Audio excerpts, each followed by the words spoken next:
Mix बार Pallavi recording studio मठिया मोड़। दिल ना लगई है यारवा दुखावा बहुते होई अखिया बहुते रोई रे। दिल ना लगई है यारवा दुखावा बहुते होई अखिया बहुते रोई रे। तो दिलवा जब जब ओकरा के जोही अखिया तब रोई रे। दिलवा जब जब ओकरा के जोही अखिया तब रोई रे। दिल ना लगई है यारवा दुखावा बहुते होई अखिया बहुते रोई रे। दिल ना लगई है यारवा दुखावा बहुते होई अखिया बहुते रोई रे। तो दिलवा जब जब ओकरा के जोही अखिया बहुते रोई रे।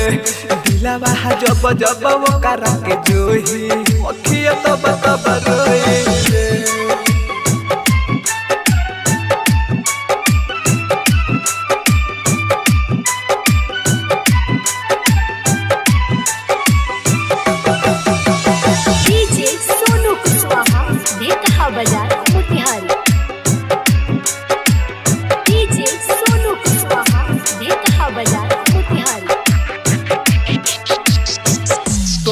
को न सोची है सो कहल तोरा बाती के बनल छोड़ा दी है सो साथी संगाती के।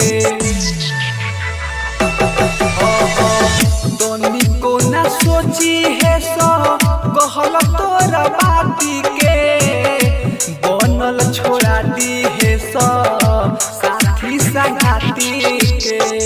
कवनो भरोसा नइखे प्यार में कब का होई अखिया बहुते रोई रे।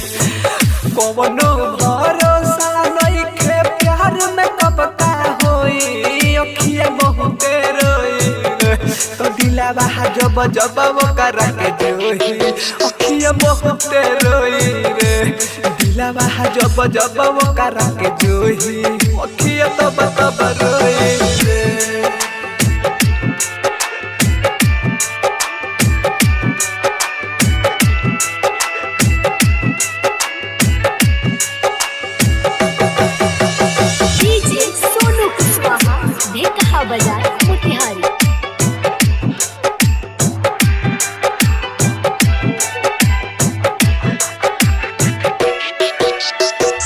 राइटर गुडू गोला देना बतिया बताई हो कबहू दिल से प्यार जानी करी हो हमारे भाई हो।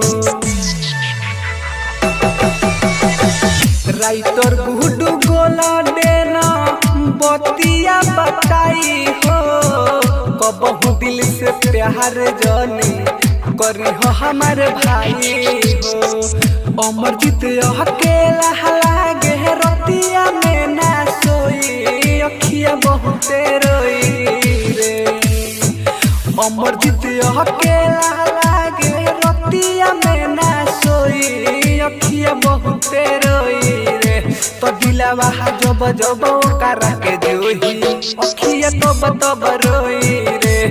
दिलवा जब जब ओकरा के जोही अखिया बहुते रोई रे।